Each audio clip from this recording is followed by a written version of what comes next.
আসসালামু আলাইকুম। এখন জানিয়ে দিব বাংলাদেশ ও বিশ্বের আলোচিত সংবাদের শিরোনাম। পুতিনকে কি উপহার দিলেন মিয়ানমারের জান্তা সরকার?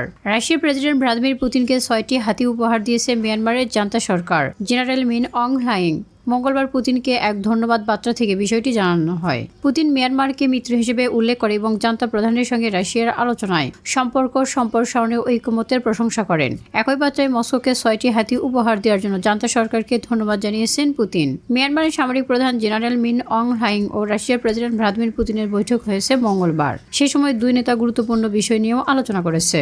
এদিকে গাজা পুনর্গঠনে মিশরের প্রস্তাব, যুক্তরাষ্ট্র ও ইসরায়েলের প্রতিক্রিয়া।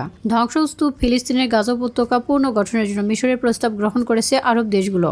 স্থানীয় সময় মঙ্গলবার অনুষ্ঠিতব্য আরব লীগ সম্মেলনে এই প্রস্তাবটি গৃহীত হয়। ফিলিস্তিনের অবরুদ্ধ গাজা উপত্যকার বর্তমান পরিস্থিতি ও ভবিষ্যৎ পরিকল্পনা নিয়ে মার্কিন প্রেসিডেন্ট ডোনাল্ড ট্রাম্পের প্রস্তাবের বিকল্প হিসেবে এই প্রস্তাবকে গ্রহণ করা হয়েছে।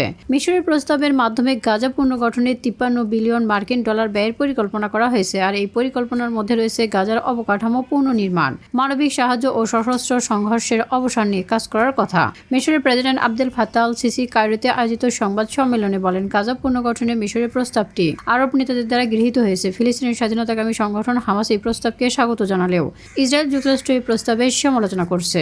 ইসরায়েলি পররাষ্ট্র মন্ত্রণালয় মিশরের প্রস্তাবকে বাস্তবতা বিবর্জিত বলে অভিহিত করেছে। তাদের মতে এই প্রস্তাব ফিলিস্তিনি কর্তৃপক্ষের উপর অতি নির্ভরতা প্রকাশ পেয়েছে এবং হামাসকে পুরোপুরি অকার্যকর করার কোনো উদ্যোগ নেই। মার্কিন প্রেসিডেন্ট ডোনাল্ড ট্রাম্প গাজা পুনর্গঠনের জন্য একটি বিতর্কিত প্রস্তাব দিয়েছে, যার মধ্যে গাজা থেকে ফিলিস্তিনিদের উচ্ছেদ করার কথা রয়েছে।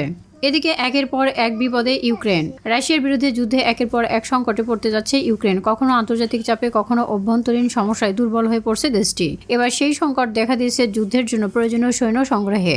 ইতিমধ্যে ইউক্রেনের সেনাবাহিনীতে নতুন সৈন্যের অভাব তীব্রতর হয়েছে। যুদ্ধক্ষেত্রে ভয়াবহতা দেখে অনেকেই সেনাবাহিনীতে যোগ দিতে ভয় পাচ্ছে, আত্মগোপন করছে এবং দেশ ছেড়েও পালাচ্ছে। ফলে সেনা কর্মকর্তা নিয়োগে কঠোরভাবে নতুন সৈন্য সংগ্রহের চেষ্টা চালিয়ে যাচ্ছে। তবে এটি ইউক্রেনের জন্য বড় ও সংকট তৈরি করছে। ইফতারের সময় পাকিস্তানেতে আত্মঘাতী বোমা হামলা, মৃতের সংখ্যা বাড়ছে। পাকিস্তানে ইফতারের সময় জোড়া আত্মঘাতী বোমা হামলার ঘটনা ঘটেছে মঙ্গলবার দেশের উত্তর পশ্চিমাঞ্চলীয় প্রদেশ খাইবার পাখতুনখোয়ায় এই হামলার ঘটনা ঘটে। হামলাকারীরা ব্যাগ ভর্তি, বিস্ফোরণ ভর্তি দুটি গাড়ি নিয়ে জনতার ভিড়ের মধ্যে ঢুকে পড়ে। এ সময় স্থানীয় বাজারে ক্রেতাদের উপচে পড়া ভিড় ছিল। এলাকাটি সেনাদের নিয়ন্ত্রণাধীন। সেখানে সামরিক স্থাপনায় হামলার চেষ্টা চলেছিল, কিন্তু ভিড়ের কারণে গাড়ি দ্রুত এগোতে পারেনি। সেনাদের লক্ষ্য করার আগেই সেটি বিস্ফোরিত হয়েছে। এতে কমপক্ষে 12 জন বেসামরিক ব্যক্তি নিহত হয়েছে। নিহতের সংখ্যা আরও বাড়তে পারে। ইসরায়েল কেন বারবার বিমান হামলা চালাচ্ছে সিরিয়ায়? আসুন জেনে নেওয়া যাক। সিরিয়ার ভূমধ্যসাগরীয় বন্দর নগরী তার্তুস ইসরায়েলের সঙ্গে সরাসরি সীমান্ত সংযোগ নেই। এই বন্দর নগরী তবুও সেখানে বিমান হামলা চালিয়ে যাচ্ছে ইসরায়েল। আল জাজিরার প্রতিবেদনে বলা হয়েছে, ইসরায়েলি সেনারা এক বিবৃতিতে বলছে যে তারা সিরিয়ার একটি সামরিক স্থাপনা লক্ষ্য করে হামলা চালিয়েছে। সেনাদের দাবি, সেখানে পূর্ববর্তী সিরিয়ান সরকারের অস্ত্র মজুদ ছিল, যা প্রকৃতপক্ষে শত্রুদের হাতে পড়েছে।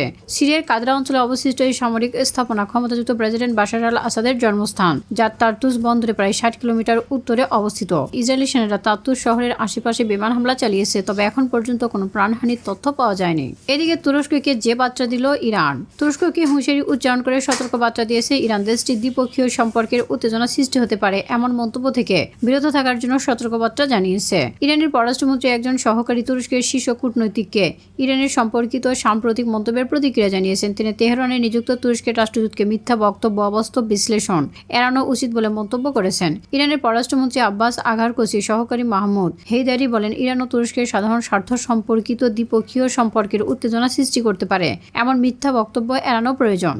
গাজায় স্থায়ী যুদ্ধবিরতিতে প্রস্তুত ইসরায়েল, তবে রয়েছে শর্ত। ফিলিস্তিনের অবরুদ্ধ গাজা উপত্যকায় যুদ্ধবিরতির দ্বিতীয় ধাপে স্থায়ী যুদ্ধবিরতি চুক্তিতে সম্মত হয়েছে ইসরায়েল। তবে এর জন্য তারা ফিলিস্তিনের স্বাধীনতাকামী সংগঠন হামাসকে কয়েকটি শর্ত দিয়েছে। ইসরায়েল দাবি করেছে যে এই যুদ্ধবিরতি চুক্তি বাস্তবায়নের জন্য হামাসকে সব জিম্মিদের মুক্ত করে দিতে হবে। গাজা উপত্যকাকে সম্পূর্ণভাবে নিরস্ত্রীকরণ করতে হবে। এ বিষয়ে বিস্তারিত জানান দিয়েছে ইসরায়েলের পররাষ্ট্রমন্ত্রী গিদিওন শায়ার। শহরের সংবাদ সম্মেলনে বলেন, আমরা গাজার দ্বিতীয় ধাপের যুদ্ধবিরতি চুক্তি কার্যকর করতে প্রস্তুত, তবে এর জন্য হামাসের কাছ থেকে কিছু শর্ত রয়েছে। এর মধ্যে সব ইসরায়েলি জিম্মির মুক্তি, গাজাকে সম্পূর্ণরূপে নিরস্ত্রীকরণ অন্তর্ভুক্ত। 1 মার্চ গাজা উপত্যকায় যুদ্ধবিরতির প্রথম ধাপ শেষ হয়েছে। পরবর্তীতে 3 মার্চ ইসরায়েলি সেনাবাহিনীর নেতানিয়াহু এক রেকর্ডকৃত বক্তৃতায় জানিয়েছে, গাজায় হামাস যে স্থায়ী যুদ্ধবিরতির প্রস্তাব দিয়েছে সেটি তারা গ্রহণ করবে না, কারণ এটি তাদের জন্য একেবারেই অগ্রহণযোগ্য।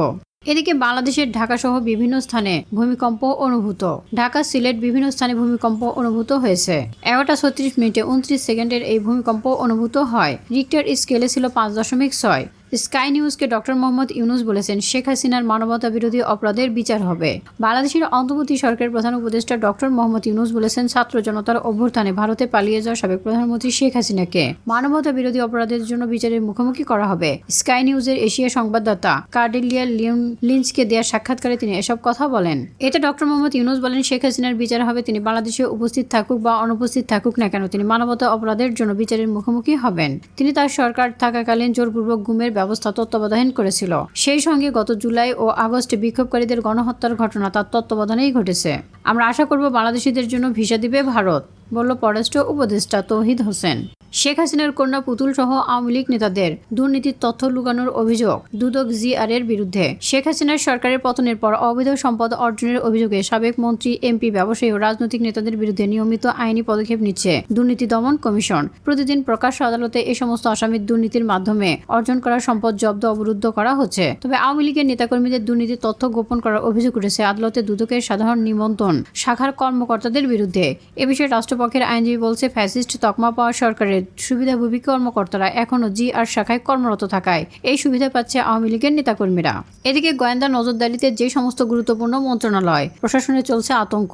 বিগত আওয়ামী লীগ সরকারের 3 আমলের প্রশাসনের গুরুত্বপূর্ণ পদের দায়িত্ব পালনকারী কর্মকর্তা কর্মচারীরা রয়েছে গোয়েন্দা নজরদারিতে। বর্তমানে ওএসডি বিশেষ ভারপ্রাপ্ত কর্মকর্তা থাকা কর্মকর্তারাও নিশ্চিন্তে নেই, কারণ বাধ্যতামূলক অবসরের আতঙ্ক তাদেরকেও তাড়া করছে। এই গোয়েন্দা নজরদারিতে রয়েছে বিশেষ করে এই আমলের ডিসি, জেলা প্রশাসক, এসপি, পুলিশ সুপার, সচিব পদে দায়িত্ব পালনকারী কর্মকর্তারা। বাণিজ্য যুদ্ধের আশঙ্কা, ট্রাম্পের নতুন শুল্ক নীতি, চীন, কানাডা ও মেক্সিকোর কড়া প্রতিক্রিয়া। মার্কিন প্রেসিডেন্ট ডোনাল্ড ট্রাম্পের নতুন শুল্ক নীতির বিরুদ্ধে কঠোর প্রতিক্রিয়া জানিয়েছে কানাডা ও মেক্সিকো। ট্রাম্প প্রশাসনের নতুন শুল্ক নীতি মঙ্গলবার থেকে কার্যকর হয়েছে, যা কানাডা ও মেক্সিকোর আমদানি করা পণ্যের শতকরা 25% আরোপ করা হয়েছে। একই সঙ্গে চীনের পণ্যের উপর অতিরিক্ত 10% শুল্ক বসানো হয়েছে, যা তাৎক্ষণিকভাবে বেজিং এর প্রতিক্রিয়ার মুখে পড়ে। কানাডা ও মেক্সিকোর পাল্টা জবাব। কানাডার প্রধানমন্ত্রী জাস্টিন ট্রুডো ট্রাম্পের শুল্ক নীতিকে অযৌক্তিক ও ভুল সিদ্ধান্ত বলে অভিহিত করেছেন। তিনি বলেছেন, ট্রাম্প যে অজুহাত দিয়ে শুল্ক আরোপ করছে তা পুরোপুরি মিথ্যা, ভিত্তিহীন ও অবৈধ। $30 বিলিয়ন মার্কিন পণ্যের উপর 25% শুল্ক আরোপের ঘোষণা দিয়েছেন। ট্রুডো বলেন, আমরা এই লড়াই থেকে পিছু হব না, আমরা আমেরিকান পণ্য বর্জন করব। কানাডার জনগণ ইতিমধ্যে মার্কিন পণ্য বর্জন করতে শুরু করেছে। 2 দিনের রিমান্ডে সাবেক বিচারপতি মানি।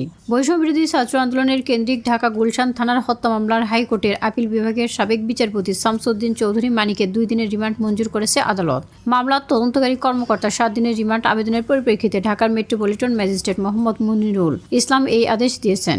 এদিকে সিআইডি প্রধান সহ পুলিশের 18 ঊর্ধ্বতন কর্মকর্তাকে বদলি। ট্রাম্পের শক্তিশালী নেতৃত্বে কাজ করতে প্রস্তুত ইউক্রেন, বলল জেলেনস্কি। যেভাবেই হোক আমরা গ্রিনল্যান্ড নিয়ে নিব, ডোনাল্ড ট্রাম্পের হুঙ্কার। আবারও বিশ্বের সর্ববৃহৎ দ্বীপ গ্রিনল্যান্ড নিয়ন্ত্রণে নেওয়ার মনোভাব ব্যক্ত করেছেন মার্কিন প্রেসিডেন্ট ডোনাল্ড ট্রাম্প। মঙ্গলবার রাতে মার্কিন কংগ্রেসের যৌথ অধিবেশনে ভাষণ দেওয়ার সময় এই মনোভাব পূর্ণ ব্যক্ত করেন তিনি। ট্রাম্প বলেন, আজ রাতে গ্রিনল্যান্ডের অসাধারণ জনগণের জন্য আমার একটি বার্তা, সেটি হচ্ছে আমরা দৃঢ়ভাবে আপনাদের নিজেদের ভবিষ্যৎ নির্ধারণে অধিকারকে সমর্থন করি এবং আপনারা যদি চান আমরা আপনাদেরকে মার্কিন যুক্তরাষ্ট্রে স্বাগত জানাই। এ সময় তিনি বলেন, জাতীয় আন্তর্জাতিক নিরাপত্তার জন্য মার্কিন যুক্তরাষ্ট্রের গ্রিনল্যান্ড প্রয়োজন। আমি মনে করি এটি আমরা পাবই, যে কোনো উপায়ে আমরা এটি পাবই, বলল ডোনাল্ড ট্রাম্প। ইমরান খানকে সেহরি ইফতারি না দেওয়ার অভিযোগ নিয়ে যা বলছে পিটিআই। পাকিস্তান তেহরিকে ইনসাফের নেতা ব্যারিস্টার সালমান আরমান রাজা দলটির প্রতিষ্ঠাতা ইমরান খানকে সেহরি না দেওয়া ও ধর্মীয় কার্যক্রম পালন করতে বাধা দেওয়ার অভিযোগ প্রত্যাখ্যান করেছেন। মঙ্গলবার আদিয়ালা জেলের বাইরে সাংবাদিকদের সঙ্গে আলাপকালে তিনি এসব কথা বলেন। ফিলিস্তিনের জনগণের অধিকার লঙ্ঘন কোনোভাবেই মেনে নেওয়া হবে না, বলল সৌদি পররাষ্ট্রমন্ত্রী। এদিকে কাঠগড়ায় শাকিলের সঙ্গে দীর্ঘক্ষণ কথা বললেন রূপা। বৈষম্যবিরোধী ছাত্র আন্দোলনের রাজধানী যাত্রাবাড়ী থানার পৃথক 2 মামলার 71 টেলিভিশনের সাবেক বার্তা প্রধান শাকিল আহমেদ ও সাবেক প্রধান প্রতিবেদক উপস্থাপক ফারজানা রূপাকে গ্রেফতার দেখানো হয়েছে। সকালে তাদেরকে আদালতে হাজির করে মামলার তদন্ত কর্মকর্তারা গ্রেফতার দেখানোর জন্য আবেদন করে। শুনানির এক পর্যায়ে ফারজানা রূপা আদালতের অনুমতি নিয়ে কথা বলতে চান। আদালতে আসামির ডকে থাকা অবস্থায় শাকিল ও ফারজানা রূপা একে অপরের সঙ্গে দীর্ঘ সময় আলাপচারিতাও করেন। তবে দম্পতির মধ্যে কি কথা হয়েছে সে বিষয়ে কোনো তথ্য পাওয়া যায়নি।